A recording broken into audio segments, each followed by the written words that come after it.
अंगना के माटी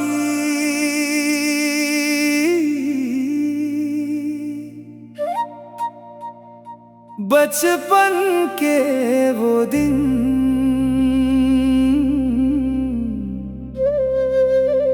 आजो मन में बसे।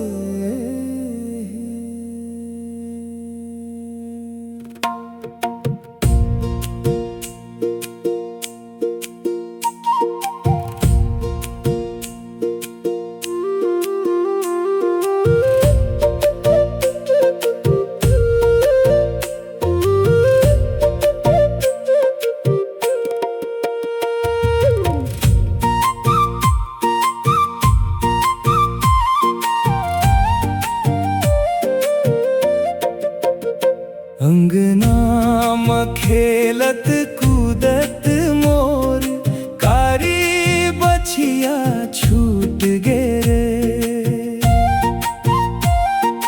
मोर बाबा के गला के गमछा परछी के खटिया टूट गे रे।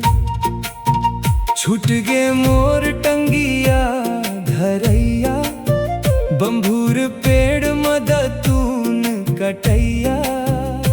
घर के आट में पूजा खोली पठुआ में धान रखैया।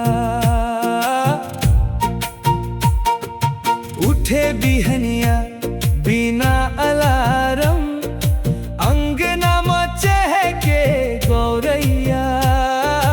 देख बड़े बड़े बिल्डिंग ला भठिया बिना चाउलिए लहुट गे रे।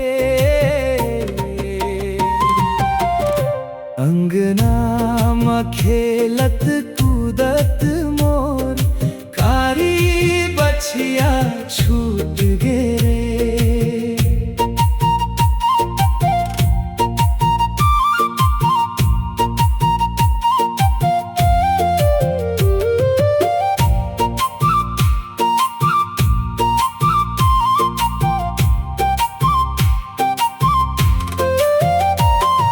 लइका मन खेलै के मारे सुतत नहीं है।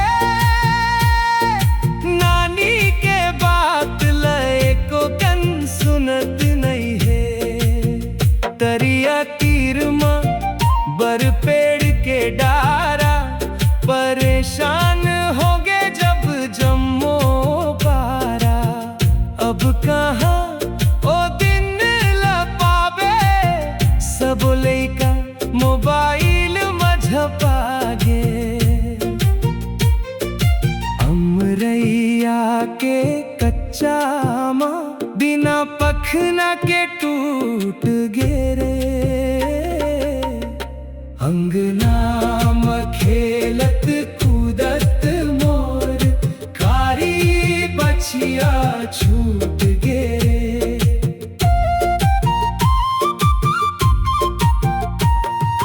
नदिया तीर के गंगा अमली पाही उही जे पहली चढ़ी।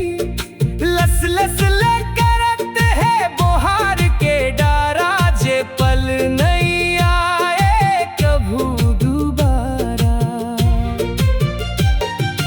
दरिया में बिकट डूबकई हा भाई घाम में पेड़ के छैहा भाई।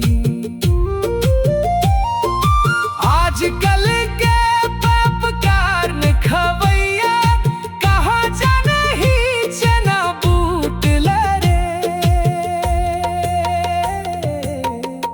अंगना में खेलत कूदत मोर कारी बछिया छूट गे रे।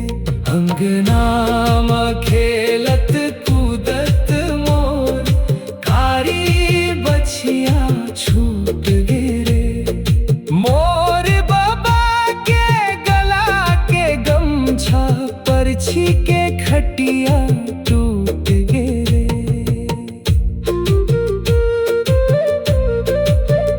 ओ